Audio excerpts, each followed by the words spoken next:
could you set the stage for Arkham Asylum? What's Batman up to?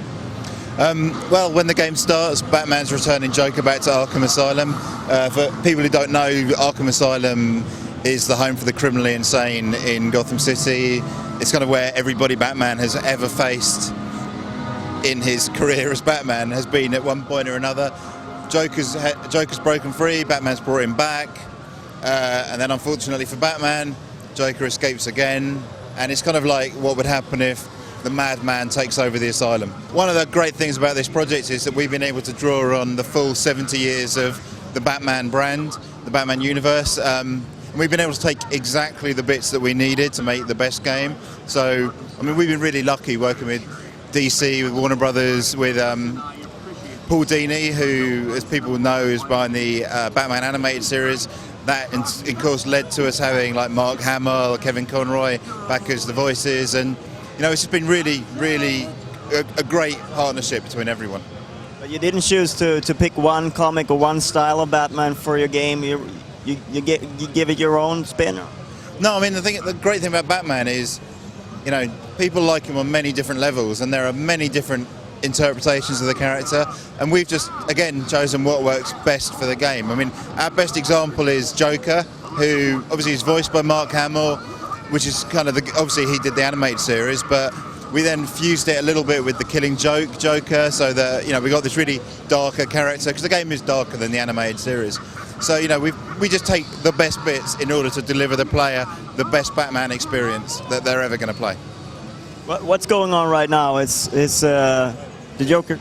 Yeah, sorry, this is the bit just after Joker's escape. So as you can see, he's welcoming Batman to the madhouse, and then he's Harley Quinn's got hold of the security codes for the asylum. She's releasing the bad guys. They're all members of Joker's gang. They've been moved from Blackgate Prison into this area.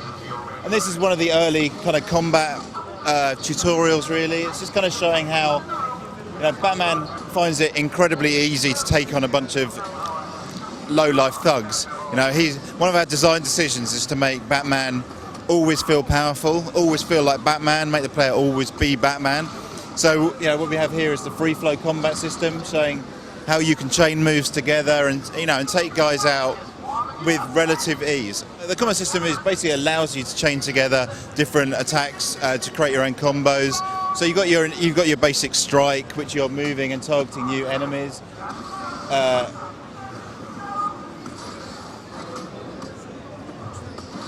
And obviously, as I say, you're able to, as you can see, you're able to counter incoming attacks, and then from there you can move into takedowns, which you'll see hopefully, or maybe not.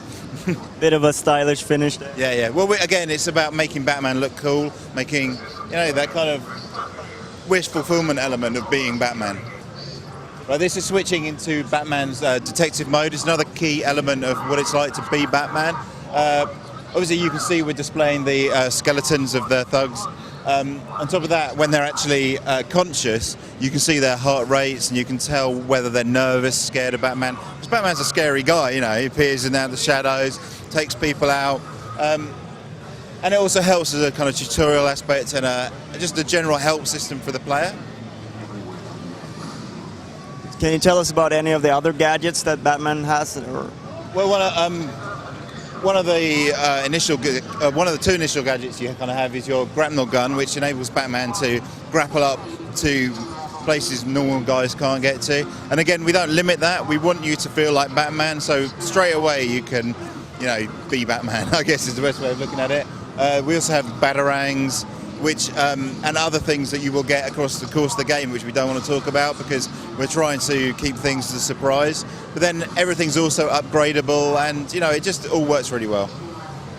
We're playing on the PlayStation 3 here. I understand that Joker will be playable exclusively on the PlayStation 3. Could you tell us something about that?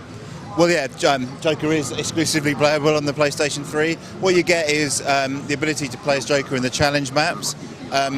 But it's not just like a new skin for Batman. We've got a full set of animations for making you feel like Joker. Batman's got certain rules he plays by. You know, he's the good guy. Joker's not the good guy. So it's a very nice contrast, and obviously it's what people really want to do. See what it's like to be Joker. It's over, Joker. Over? Why, my dear delusional Dark Knight, it hasn't even begun.